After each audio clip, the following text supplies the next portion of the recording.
Good morning, Knicks Nation. Today is Tuesday. It is the 15th day of March, 2022. I hope you're healthy and safe today.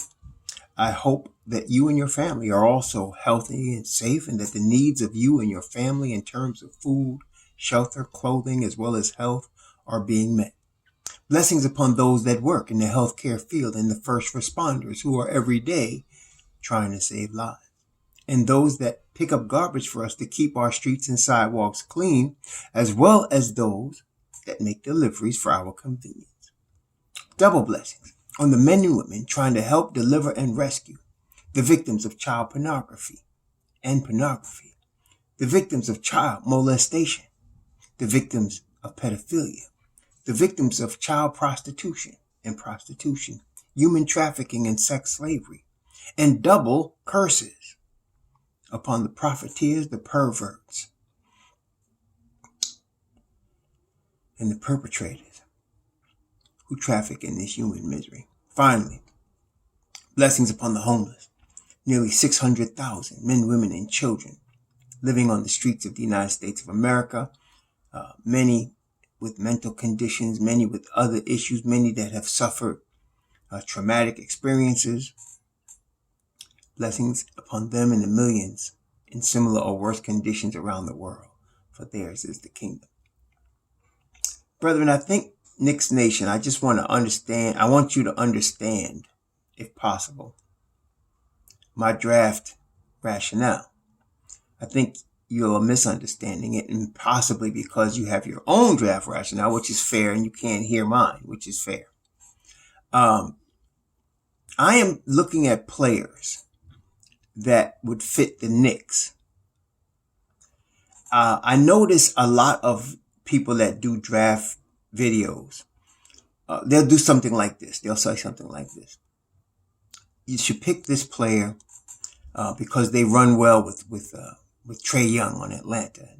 They can be on the wing when Trae is the point guard, and they can and they can develop next to Trae.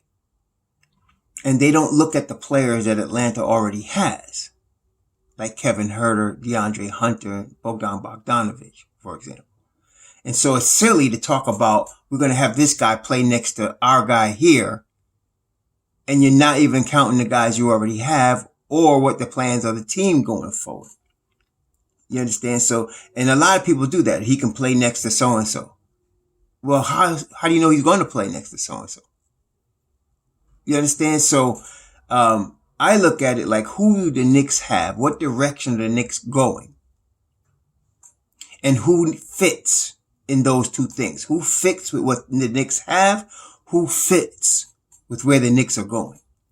Now, it can be confusing right now in terms of where the Knicks are going. So you have to kind of almost guess the direction you feel, or I feel, the Knicks are going to go. I feel that even with the tug-of-war struggles they're having internally right now between Tom Thibodeau and Leon Rose and Worldwide West, that eventually they're going to understand they have to develop their young players.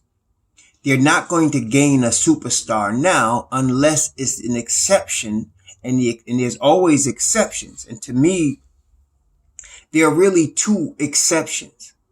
Zion Williamson is an exception, because you have RJ Barrett and Cam Reddish on the team, and it would be silly to not believe that these guys are tight.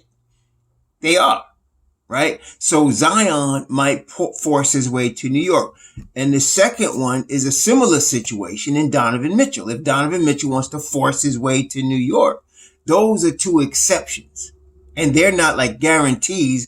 This is just based on news, rumors, logic. Donovan Mitchell's father works for the Mets organization. Donovan Mitchell spends most of his summers in New York. But so did Steve Nash, and he never came to New York. See? So, but those are the two exceptions. Other than that, we shouldn't be big game hunting for any superstar right now, because we're not in the position to attract a superstar. Okay? So, it's like in baseball. I like to liken it to baseball. The best hitters try to make contact, and the power hitters try to drive the ball into the alleys. If you watch baseball, you know what I'm talking about. They try to drive the balls in. They're not trying for home runs. Home runs come as a result of getting contact and having power, but they don't focus on the home run. They focus on getting contact and driving the ball. If they got power, then you got your singles hitters who, focus on just getting on base, right? And so that's how you got to approach basketball. You can't always be looking for the home run. The Knicks have been doing that for the last 25 years. And obviously it hasn't worked.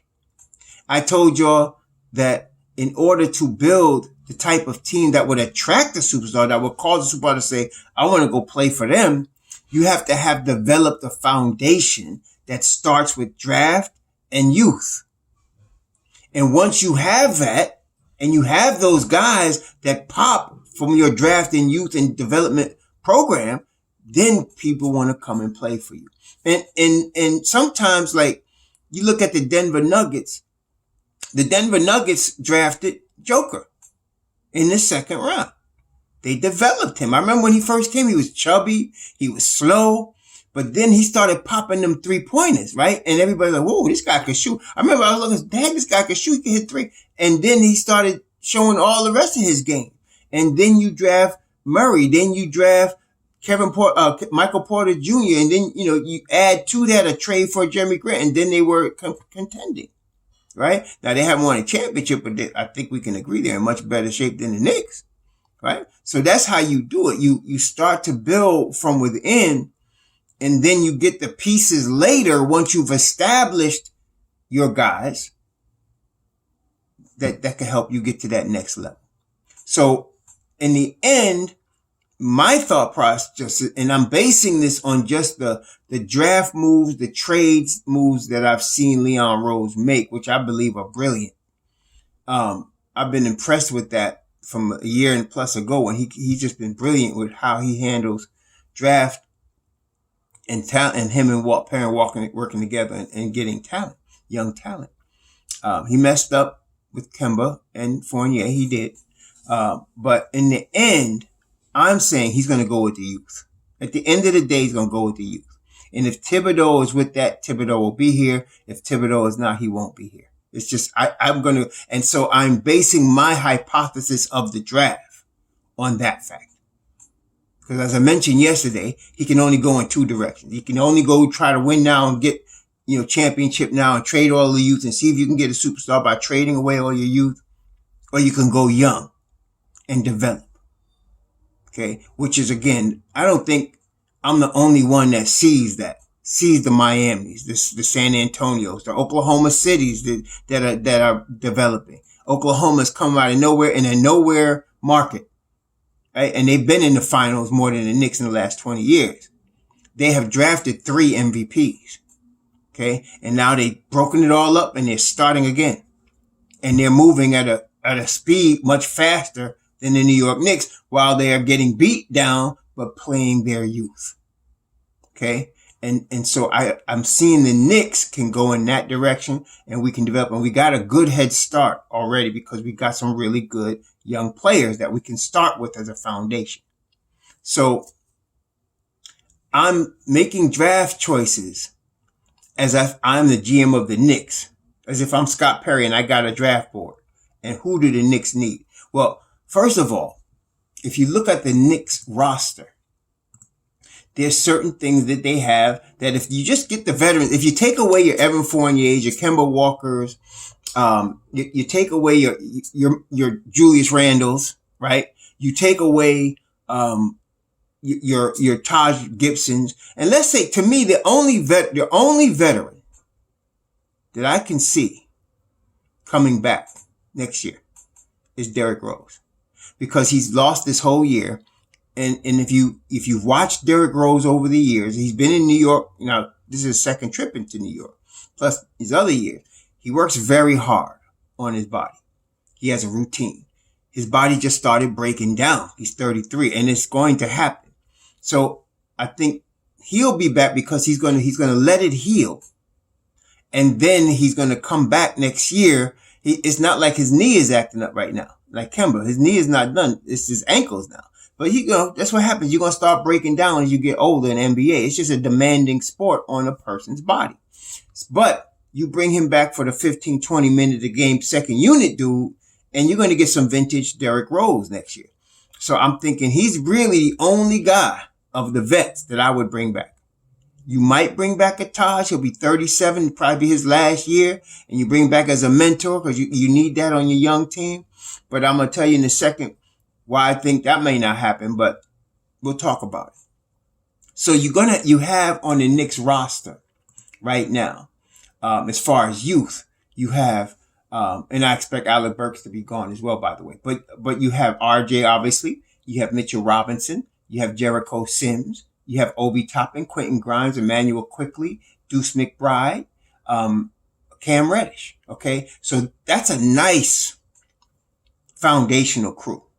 That's a nice crew. And within that crew, you have Cam, Quentin, RJ, right? Those are your wings.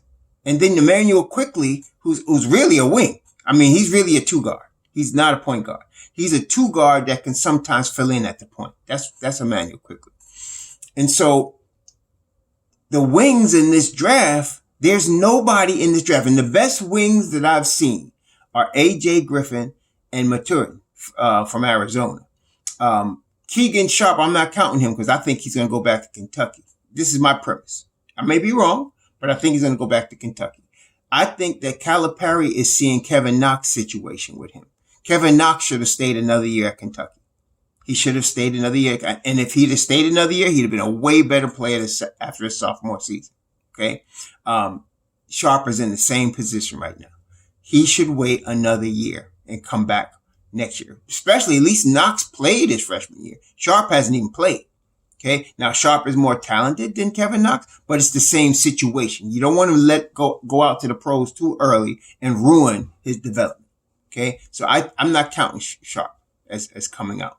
And so you got Griffin and you got, to me, you have, as far as wings, you got Griffin and you got, Maturin.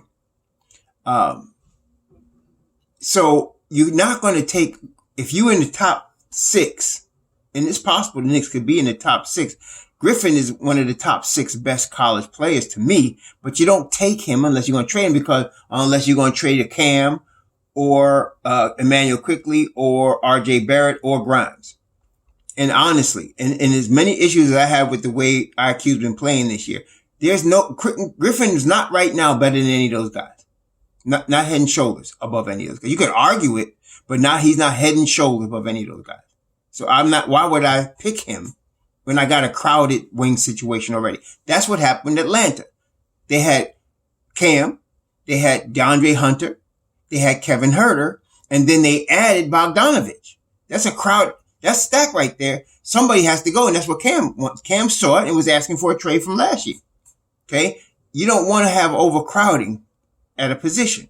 So that's why, even though I think AJ Griffin, is one of the best players in the draft, I'm not having him on my board. All right? Because he's not the guy that's going to help us immediately, even in development. Now, Maturin is a little bit different because he's a guy that should be available at 10 or later, 10, 12. You might be able to get him. The thing about him, though, is that he's going to need development. He's not as raw as Kevin Knox again was when he came out, but he's going to need some development. He's got all of the foundational talent. Griffin does too, but at the top 6, there are other players, put it that way, that I would pick. So today, well, let's go this way. At this point, we've reviewed Chet Holmgren, Jabari Smith, Paolo Banchero, and Jaden Ivey. Now, I think I've looked at these guys closely again, and I really would not want Chet Holmgren. I'm going to err on the side of caution and believe he's going to be too injury prone. He's going to be too weak, and I don't want it. So now my big board right now is Jabari Smith, followed by Jaden Ivey, followed by Paolo Banchero. Those are the top 3 for me for the Knicks. Okay.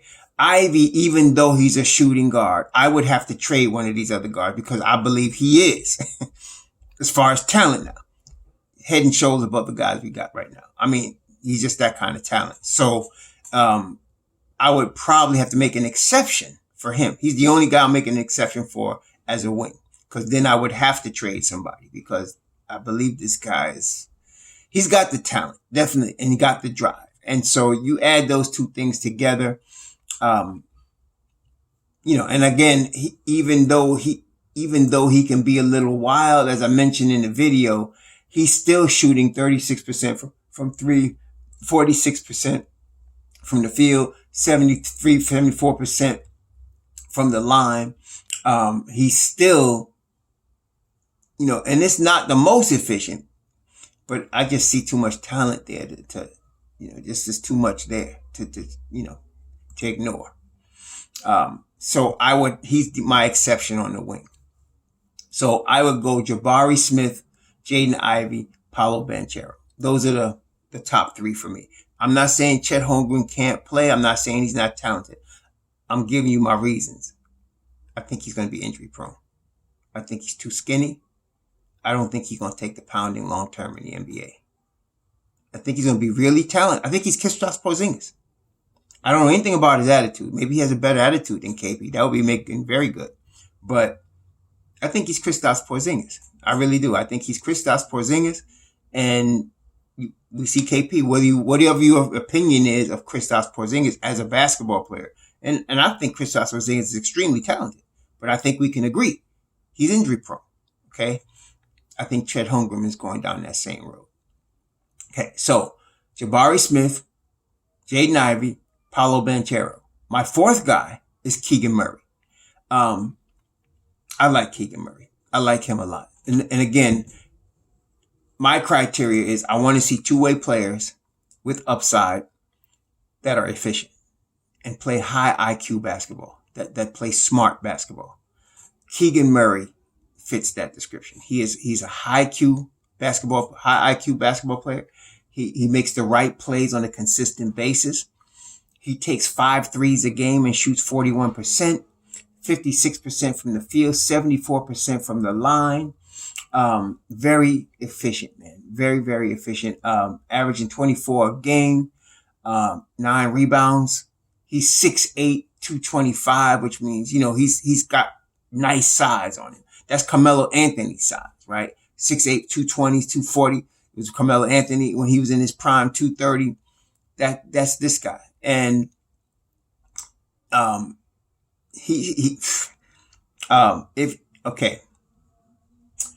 Keegan Murray, what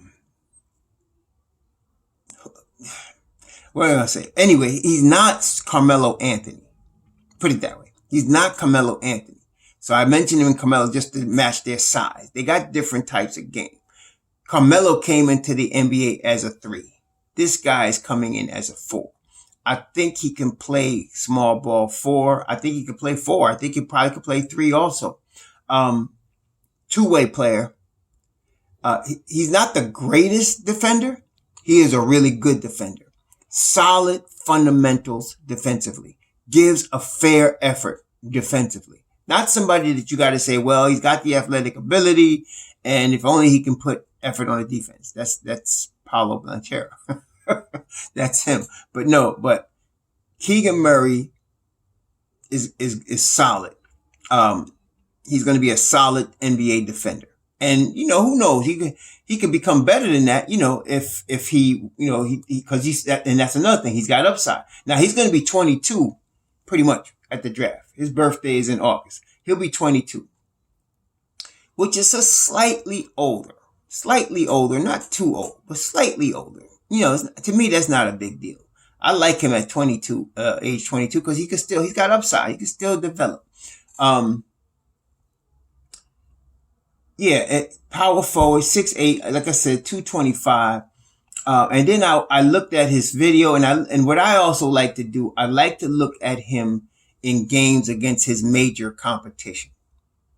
So he plays for Iowa. So Iowa's major competition teams like Illinois, Michigan, Wisconsin, games against those guys. Like, I don't look at them against like a Longwood or, a lot of these videos, you see these guys, you got to notice who they're playing. Alabama State, teams that they know, like in the beginning of seasons, these bigger teams, college teams, they always stack up their beginning of the season with soft, cream puffs that they could just roll and build up their record on. That's not, no. But good teams like Virginia, you want to see what he did. Alabama State, I don't even want to know, North Carolina Central, Kansas City, Longwood. These are, Portland State. Come on, but real teams. So you got, first November 29th, they played Virginia. He had 18, 7 of 13. He was 1 for 4 from 3. He had 9 boards. Against Illinois in December, he was 19 points, 7 of 15, 1 for 4, 4 of 7 from the line, 2 brothers. See, he struggled a little bit against those bigger teams, but then later in the season, so then they played Wisconsin, for example, on January 6th. He had 27, right? 10 of 16 from the floor, 2 of 4 from 3, 5 of 9 from the free throw line. He's got to do a bit better there. He had 5 boards. That's a big game right there. That's a big game. He had 3 blocks. That's a big game against a big time team. See, you got to see what they do against Maryland. 35 against Maryland, right? That's and he shot 14 of 21. Against Indiana, he had 12. See, but he struggled against some of them teams. And then as the season goes on against these big teams, how does he do? So he had 12 the first time against Indiana. I don't think they played Indiana again. I don't think they're in their conference. But against Minnesota, 25. Against Michigan State, 28. Against Michigan, 23. Against Illinois, 22. Now, this is the heat of their competition. This is March now. So, this is what I'm talking about. This is, big time. This is big time. I like that. By the way, I meant to mention, if you like Saddiq Bay from Detroit, if you remember Saddiq Bay from Villanova and, how he's playing on Detroit, this guy is Saddiq Bay. That's who you're dealing with. Except college level wise, I think he's better than Saddiq was at this stage. And that's saying something because Saddiq Bay is good. He's really good. and he's one of the reasons Detroit is building themselves up behind the scenes into a contender. Everybody's looking at Cade Cunningham, and yes, he's the deal. But Saddiq Bay is definitely there, So this kid, Keegan Murray, he's Saddiq Bay. That's him. Fundamentally sound, high IQ. I don't even know who the coach is in Iowa, but you could tell I was watching the videos of them playing. I was watching Keegan Murray, but the whole team is well coached, very disciplined team. I don't even know who their coach is, but whoever he is, he's doing a good job. And again, Saddiq comes out of the Villanova program, which we know is a tight program as well, and produces players that know how to play the game the right way. Well, that's Keegan Murray. Except I think he's a little better than Saddiq Bay. Not head and shoulders better now. But if you could get Saddiq Bay, would you take him? Because that's what we're talking about here. Saddiq Bay. Except, like I said, he's more efficient. He's a little stronger. Okay? They both play with high IQ. Both of them. Okay?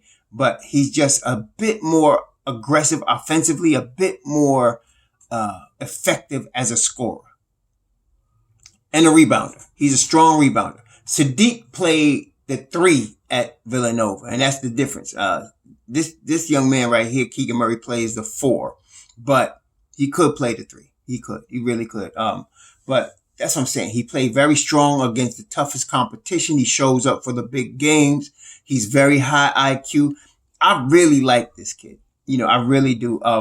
Paolo Banchero, only reason I have him ranked ahead of Keegan is, and this is really to me is a little petty, is because he's 19. He's 19. He's got way more upside. He's 19 years old, and you just see again, there's just too much immense physical talent there. But Paulo's going to need some development. He's not going to come out and just dominate the NBA next year. He's not going to do that. So you got to be ready to develop him for 2 years. Now, Keegan Murray, I'm not saying he's going to dominate, but he's the Saddiq Bay. What did Saddiq Bay do in his rookie year? He played very well, and he's playing very well now. I like Keegan Murray. as far as NBA readiness, like right now, if I was going to go in NBA ready order, it'd be Jabari Smith and Keegan Murray, followed by Jaden Ivey and Blanchero. That would be the order as far as NBA readiness. Like, it's going to come out next year in his rookie year and show you something. Paolo has a lot of talent and a lot of upside, which is why I think so highly of him. But he's going to take a little bit of time. And most people in New York don't have that patience. That's the simple fact. Okay. But if they go young in New York and they trade Randall this summer, which I think is a strong possibility, you could see these guys play, you could see them play, and develop. So that's that. But yeah, I like Jabari, Ivy, Banchero, followed by Murray. And I would not mind getting Murray at all. I would not mind it. And I would not trade Obi Toppin. He's part of my youth development. Okay. We're trying to develop youth. And he's going to be 24. He's 24 now. So I'm going to keep him and I'm going to trade Randall.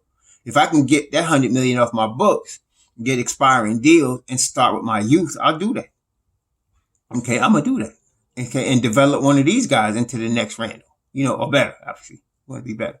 So, and I really believe if the Knicks are fortunate, now the likelihood is they won't get any of these four guys, but again, you got to have a draft board. That's what you don't understand. So I'll never get, no, you don't know, first of all, because it's a lottery and they changed the lottery so that teams can't tank.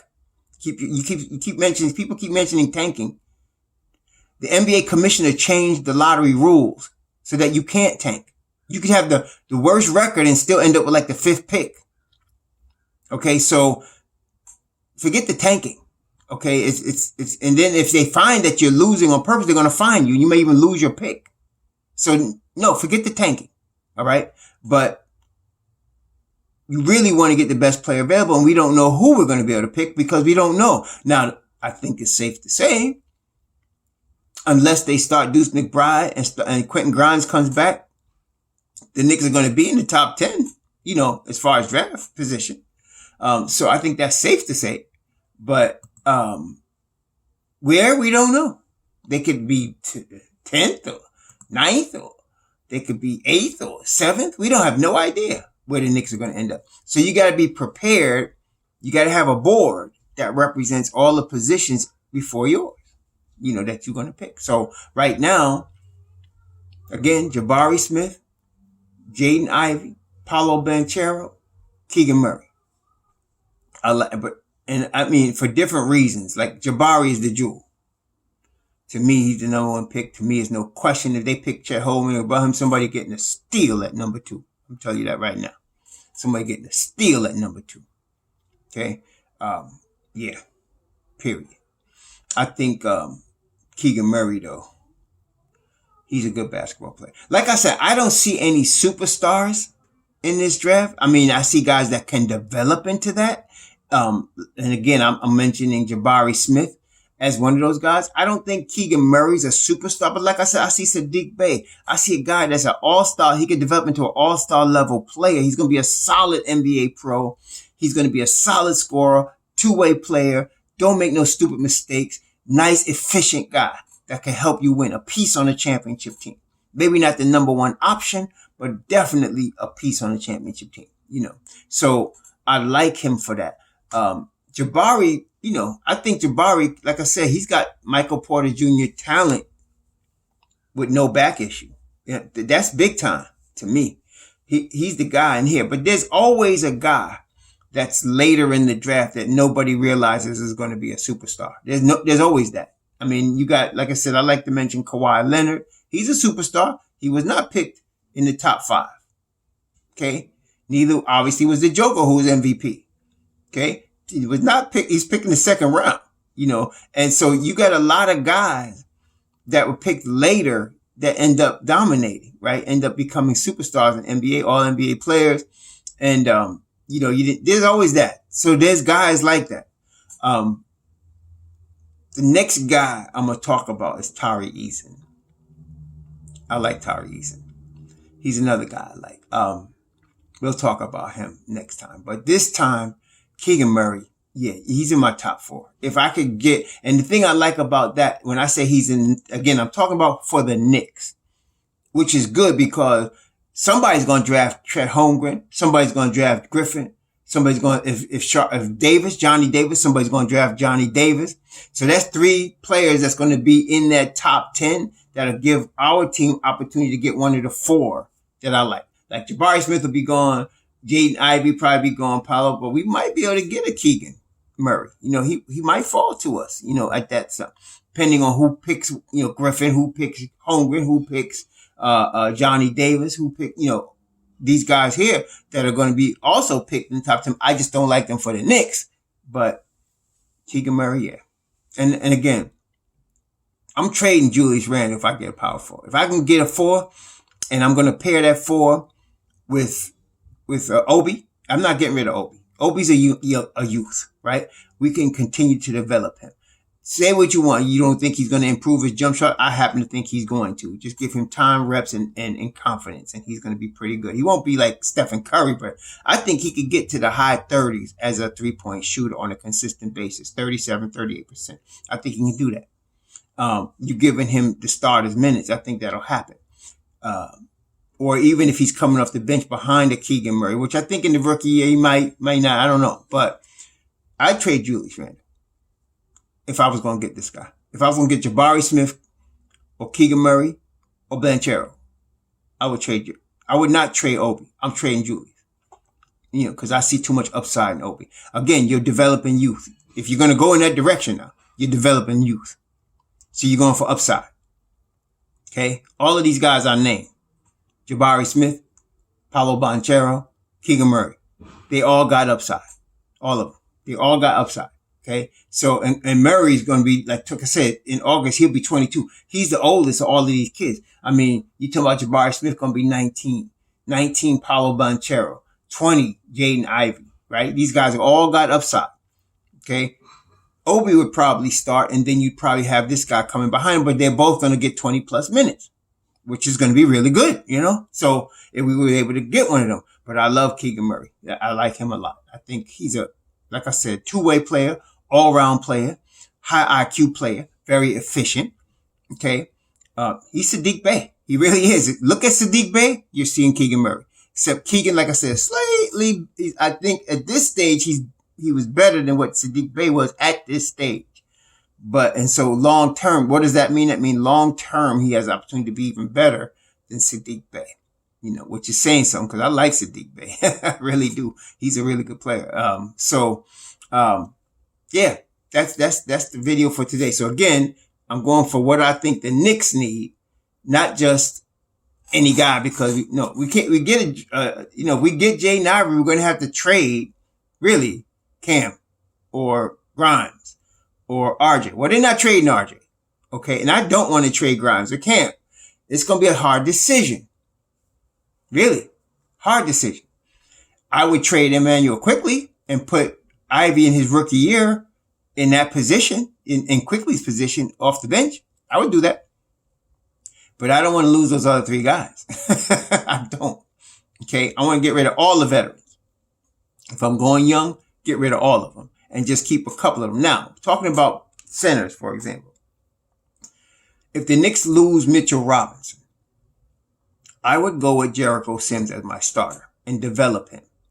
And I would get a veteran center that can play a little bit instead of being hurt all year as my backup. Okay, I would get a veteran center. Name your veteran center. I don't even know. Any veteran center. Just somebody that I can bring in to mentor and back up Jericho Sims. And so, again, I think they're going to get rid of Nerlens Noel as they should, and I think Taj, I don't want to depend on him for that because he's going to be 37. I'm thinking next year, right? So, anybody. So long as they're not a distraction in the locker room, long as they're old enough and mature enough to be a mentor. And there's a lot of guys like that, so, I think we'd be able to get somebody like that, a solid veteran, like a Robin Lopez, somebody like that. We don't need him to start. We just need him to mentor and to be a good backup that can give us, some nights because somebody's in foul trouble, he can give us 25 minutes if we need it. Somebody like that. If Mitch Rob walks. If Mitch Rob doesn't walk, we ain't got to worry about that because we got him, and then we have Jericho too.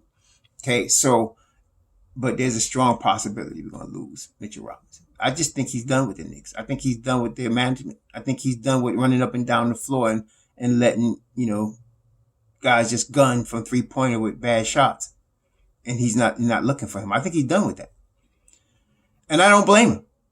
I don't blame him at all. And the Knicks could have salvaged him if they just gave him that contract last summer. Looked ahead and said, okay, this kid's going to develop. He's going to be what we think he is. Instead, they messed around, and now he's like, his agent's telling him, forget them. We got Dallas. We got New Orleans. We got Detroit that wants us. They're going to pay you your money. So forget them. And he might. That'll be on Leon and them. They messed up there. See? But if that happens, I develop Jericho Sims. I'm not looking at Chet Holmgren. I'm developing Jericho, and I'm getting a veteran that's going to help me as a backup. Somebody that's going to be wise. Somebody that's been around. Somebody that could teach my guy Jericho. And then we develop Jericho. Right? But, yeah. So Keegan Murray, he's a keeper. I like him. If we can get him, we'd be blessed. Anyway, y'all enjoy the rest of your Tuesday. Be safe. Sure.